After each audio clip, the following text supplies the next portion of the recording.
Hi, and welcome to Ivy English. I'm Karen. And I'm Chris Gorski. Today is May 8th, and today we have a two-part article on chopsticks. I was preparing our article, and I kept thinking, boy, the audacity of two white Americans telling everyone in Taiwan. About chopsticks. But I think this goes in line with what we had last month. I think it was last month, where we had an article where it's kind of like, you already know all about this topic. Yeah. But isn't it sometimes useful to read or try to attempt something in a foreign language when you already have the ground knowledge? You just focus on the grammar and the vocabulary. Right. And if you want to talk about your own culture to other people who aren't familiar with it, you're going to get a lot of the vocabulary and sentences you need to do that today. That's an excellent point. I completely agree with this.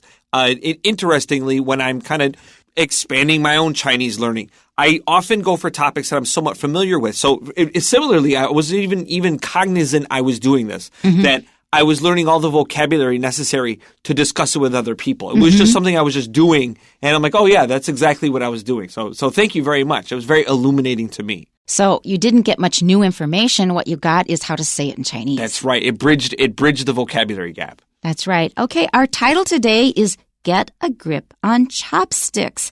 Now, get a grip has a lot of meanings in English, or you might use it in some different situations. For example, well, you might want to get control of yourself or a situation. I remember early on in Taiwan that in the Taipei MRT, there was a sign that says, well, I can't say the Chinese, but it's like, basically it comes down to get a hold of yourself. It get says a grip. Get a grip in English. That's the first thing I thought of is that sign in the MRT. That's so funny. Get a grip. That's right. And they borrowed the English idiom.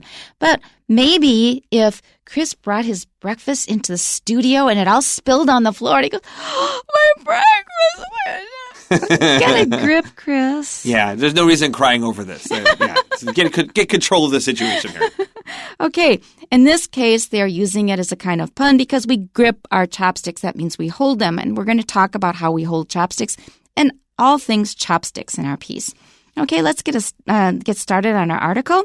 Our title again is Get a Grip on Chopsticks.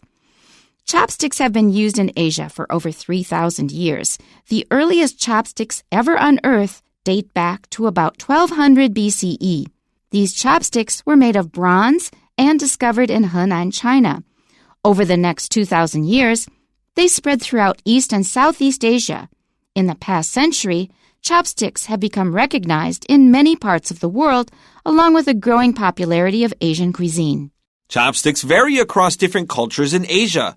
The three most well-known types are Chinese, Japanese, and Korean.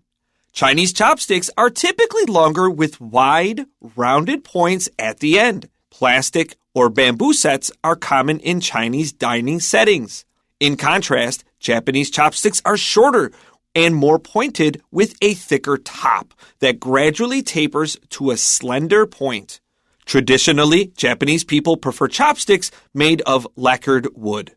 Korean chopsticks are the most easily recognizable. They are flat rather than round and made of metal rather than wood. Some theories trace the origin of metal Korean chopsticks back to palace culture. Royalty used silver chopsticks to see if their food was poisoned because silver was thought to change color upon contact with poisons. Later, brass and iron became popular choices among the general population.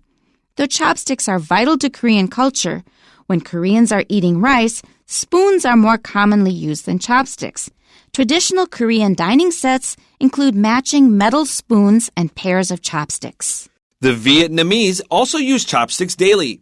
Vietnamese chopsticks are similar to Chinese ones, both of which have blunt ends and are longer than Japanese and Korean ones. Vietnamese chopsticks are often made of bamboo or wood. The Vietnamese also have a unique style of chopstick that has broad, flat ends. These chopsticks are used specifically for stirring and blending ingredients during the cooking process. All right, so you all use chopsticks pretty much every day, I'm assuming, most of you anyway. But maybe there were some little things about chopsticks you didn't know, and you can also learn some useful vocabulary related to chopsticks. Our title again, Get a Grip on Chopsticks. Our first paragraph, chopsticks have been used in Asia for over 3,000 years. I wonder if it's even longer. I mean, they're only basing this on things that they have turned up while digging in the ground. They found some. But one thing I can tell you about chopsticks, because I'm reading a very early Chinese book now, it's the Zuo commentary. Chopsticks were very common then already, but they used them a bit differently from now.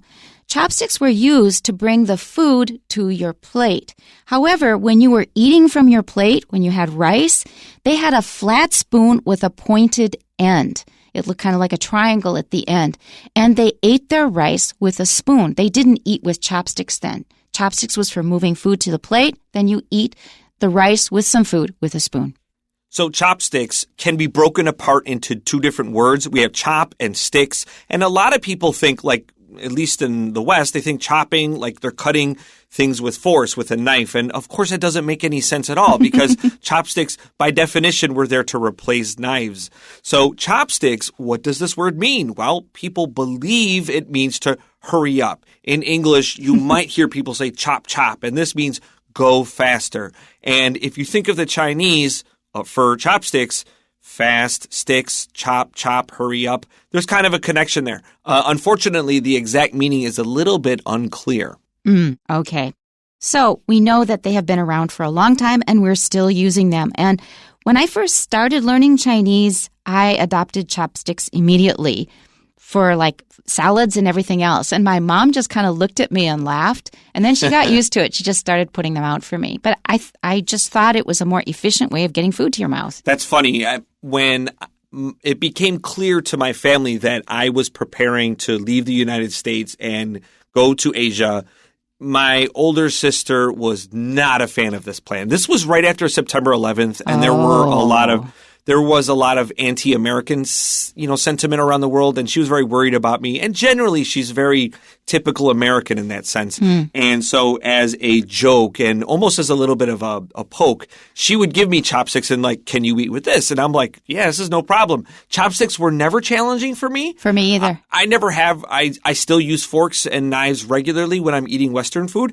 I do still match my food to whatever I'm eating. Yeah, if I'm eating spaghetti, sense. I'm eating with a fork and a knife. If I'm having Chinese food, I use chopsticks. But yeah, I don't know why they get all weird when you use chopsticks. I know, sort of like, oh, how long have you been in Taiwan? Do you know how to use chopsticks? It's one of those questions we keep getting asked. On the other hand, I have seen Taiwanese who cannot really use chopsticks very well. And the girl who told me she wasn't good with chopsticks, she said it's because of the lunchbox that she had in high school. She always ate her food with a spoon. Oh, interesting. So she never got into the habit of using them. All right, next sentence. The earliest chopsticks ever unearthed date back to about 1200 BCE, which means before the Common Era. We used to say just BC, which meant before Christ. We wanted to kind of get religion out of this, so we changed it to before the Common Era, which begins in the year 1. And people believe that was around the time that Jesus was born, but we don't have absolute proof on that. It's just kind of a common assumption.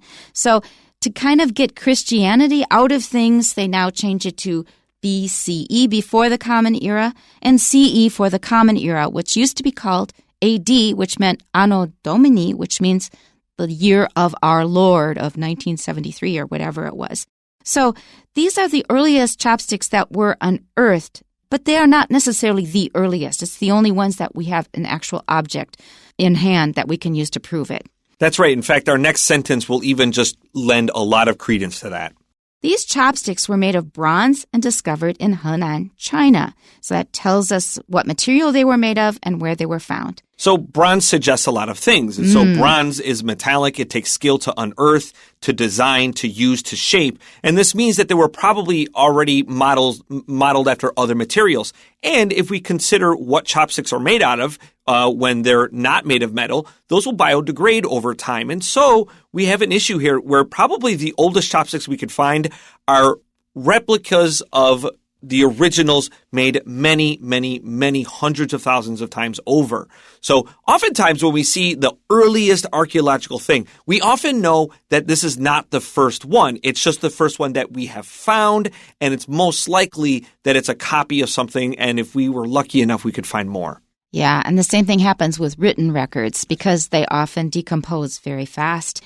And in this age, China had already brought bronze casting to a very, very high level. They were extremely sophisticated in their ability to cast bronze. Over the next 2,000 years, they spread throughout East and Southeast Asia. Well, this is interesting because some Southeast Asian countries do use chopsticks, others do not. Like in Thailand, they don't use chopsticks. It's interesting because so much of this is just kind of people you bump into along the road while you're a trader. And so they share these ideas. And this is like a very common thing in history where you're just a trader taking something from point A to point B, but you're not just trading your goods and your wares that you're selling. You also ship these ideas. And some archaeologists are very clever, and they've been able to follow the spreads of religions and gods and how they've been adopted as they went down, say, something like the Silk Road that extended from China all the way to Rome. Right. And Vietnam is one place where they use chopsticks, and they had a very, very close relationship with China. About 70% of the Vietnamese language is actually from Chinese, even though the languages are unrelated. You wouldn't see it. Thailand didn't have quite so close a relationship. They also had a close relationship with India. The funny thing is that they use forks and spoons to eat. That's interesting. I wonder where that adoption went. I wonder where it came from, right? Somewhere from the West. Yeah. But they just don't use chopsticks that much. They do use spoons a lot and then forks to push your food into the spoon. In the past century, chopsticks have become recognized in many parts of the world, along with the growing popularity of Asian cuisine. Now, the word recognized here is kind of unusual. We've always kind of recognized the existence of chopsticks, but now I think they mean that they're recognized as a usable implement to eat with. Before it was kind of exotic, and now they have become more ordinary and part of our everyday life. Yeah, underneath I wrote that, on my article I wrote for recognize, like we understand the value of something. Before right. It was just this weird thing that you might feel awkward using, but now it's pretty normal for people to just pick up a pair of chopsticks. I think you would have to be pretty culturally conservative to be afraid to pick up a pair of chopsticks. I was less polite. I said out of it. To be pretty out of it, that means that you don't really follow what's happening in the world. All right, and note the word cuisine, which comes from French. That's why you have to follow sort of French pronunciation for it. It just means a style of cooking. All right, let's go to our next paragraph here. Chopsticks vary across different cultures in Asia. And this kind of makes sense, right? Asia is a very big place. Why would chopsticks all be the same across not just many thousands of kilometers, but also many thousands of years? However, we will see that it's mainly restricted to East Asia. So I have a question for you really quickly. Do you have like a favorite pair of chopsticks, or do you just grab two from the drawer? Well, I don't keep it in a drawer. First of all, I have a special handmade from terracotta chopstick holder, and then I just keep a few pairs on the dish dryer, and then or the dish rack, and I just grab two from there. But it is a definite style, and it's got these ridged ends, so they are less slippery. Interesting. Okay. Yeah, I know some people, they have their favorite pair of chopsticks, and they must use that pair of chopsticks. And I'm really just a guy, as long as it's like the same color, if you have like a light brown one and a dark brown one, like that doesn't make sense to my mind. Like they have to be roughly the same matched. color. Yeah. They should be matched. If they're not, I don't know. Number one, I definitely prefer bamboo. That for sure. But it's usually lacquered. It's got a kind of coating on it so that it doesn't mold so easily. And it definitely needs ridges because otherwise they're too slippery. Interesting. Okay, here we go. Our next sentence. The three most well-known types are Chinese, Japanese, and Korean. So like I said, we're talking mainly about East Asia, and those are the three most typical, most well-known countries of East Asia. Japan is one of these words that if you teach children, you know they spell Japan wrong all the time. It's an easy word that even phonetically you could say out, but it's just one of those words. And so when I teach Japanese, here, if we have any English teachers listening, I always teach them A-A-E-E, Japanese. A-A-E-E, That's Japanese. Good. Great trick. Because it's just a little bit of repetition, and my kids, they don't screw it up. Good. When they pay attention. Yeah, exactly. Chinese chopsticks are typically longer with wide, rounded points at the end. Well, I'm so used to them, I definitely prefer Chinese chopsticks. I can use Japanese ones, but it feels like they've been kind of cut off at the top. I agree with you. In fact, I received a gift from Japan for some Super Mario chopsticks. And I like that they're really, really beautiful. They're really lovely. And it sounds funny because Mario is just like a cartoon character, but they're really artistically done. But they're just too short for mine. Short. They could be meant for kids, but they look like regular length Japanese chopsticks to me, and they just don't fit. Like when I think chopsticks, I think Chinese chopsticks. All right, so I also want to point out, I personally don't like the word points here. I want to emphasize, this is not wrong. Yeah. It kept catching me when I saw point. I kept thinking of the word tip personally. But I want to emphasize, this is a fine word. Just when I think point, I was thinking something a little sharper. But I feel like Chinese chopsticks are a little bit kind of, they're more rounded. Blunt. Yeah. Blunt. So, B-L-U-N-T, blunt. It means it's not so pointy. But this is always like a stylistic choice, too. Like, I want to emphasize, this is not wrong. It's just not the word I mentally was going for. Yeah, I would say ends, too. Okay. Plastic or bamboo sets are common in Chinese dining settings. Right. And those are the slippery ones. The bamboo ones are fine. The plastic ones are usually slippery. I don't like those. I don't like those either. Those are like the worst ones. I just got done praising Chinese chopsticks as chopsticks. Like right. They are the standard. But those kind of like eggshell white plastic ones are just the worst. They're very slippery. They're plastic. And I love bamboo. My house is full of bamboo. I have a bamboo floor. And that's another reason. All right. So be careful. The dining sets here. This is a long I. Of course, this is related to the word dinner, but it is something that people do trip up on. And dining settings just means like in a dinner situation. Okay, let's go to our next sentence. In contrast, Japanese chopsticks are shorter and more pointed with a thicker top that gradually tapers to a slender point. Right. Okay, when something tapers, it means it gets thinner slowly. And usually it refers to candles. And taper is a word for a kind of candle that's thicker at the bottom and then thinner at the top. Pants in the 90s used to taper a lot. Traditionally, Japanese people prefer chopsticks made of lacquered wood. Now, I don't really like those either because they are also too slippery. And I'm worried about the lacquer coming off and probably being not so good to eat.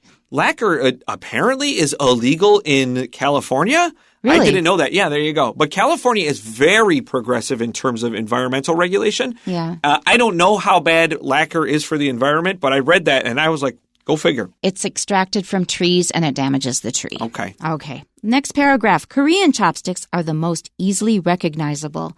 I have a whole set of Korean chopsticks. It came when we bought our apartment and we got a lot of stuff with it. So we got a bunch of Korean chopsticks. And yes, they are flat. And yes, they are metal. I don't like putting metal in my mouth personally. Can I ask you, what synonym would you use for recognizable here? I was thinking distinctive. Yeah, I would say distinctive too. Because I was thinking, like, when I first read this, Korean chopsticks are easily the most recognizable. My mind initially went to, these are like everyone would be able to point at these and say, these are Korean chopsticks. To me, I was like, I have no idea, because only recently Korea's become like a really popular That's right. thing. Mm-hmm. But I feel like traditionally Japanese are Chinese ones, right? Right. So recognizable here maybe might be a synonym for distinctive. Distinctive, that means when you see them, you know they're not Chinese or Japanese. Okay, they are flat rather than round and made of metal rather than wood. So I have some and I've used them, but the flatness somehow makes it harder for me to pick up things. And like I said, I'm not fond of metal for eating implements. I prefer bamboo. I agree with chopsticks putting in your mouth. I'm okay with like a metal spoon. Yeah. But something about the chopsticks, maybe I'm more imprecise with them. I don't know what it is, but I definitely feel that way. Some theories trace the origin of metal Korean chopsticks back to palace culture, and they're going to explain that in the next sentence. Royalty used silver chopsticks to see if their food was poisoned because silver was thought to change color upon contact with poisons. And there was that belief in Europe as well, and it may be true in some cases. Yeah, to be specific, they're talking about the poison arsenic, A-R-S-E-N-I-C. Arsenic has no taste and no odor. And arsenic, the Chinese, we can't tell you, but think it has a rock on the side and it sounds like the word God because it's going to send you to God.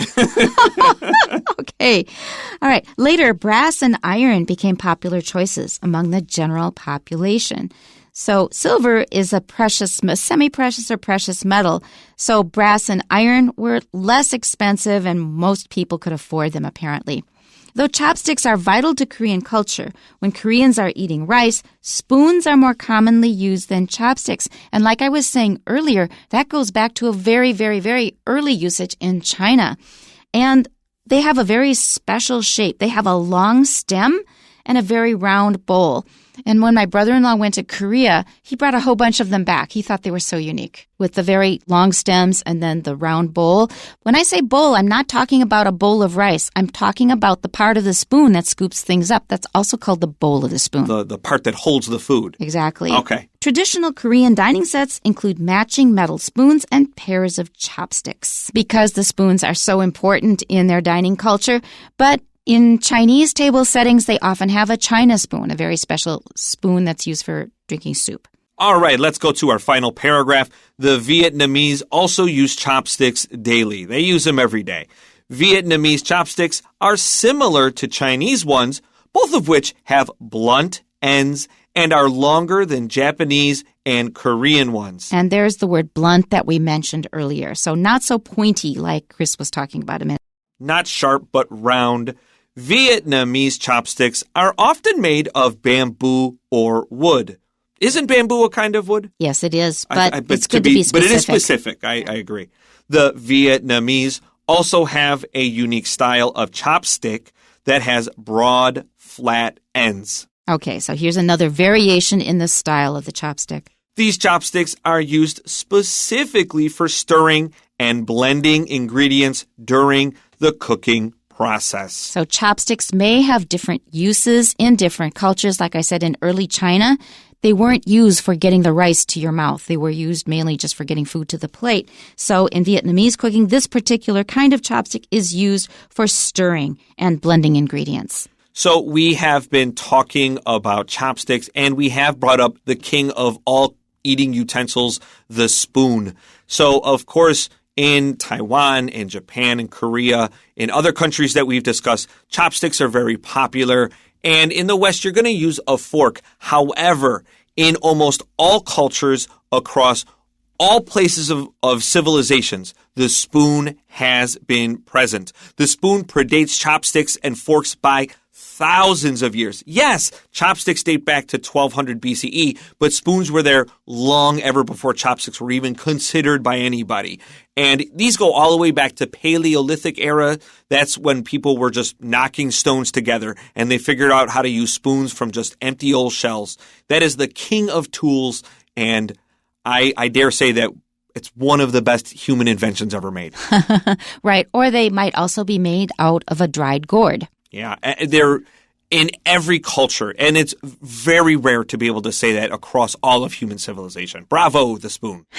But we are not done with chopsticks yet. We have a lot more to say about them, and we will continue tomorrow. Tune in then. We'll see you then. Bye-bye. Bye-bye.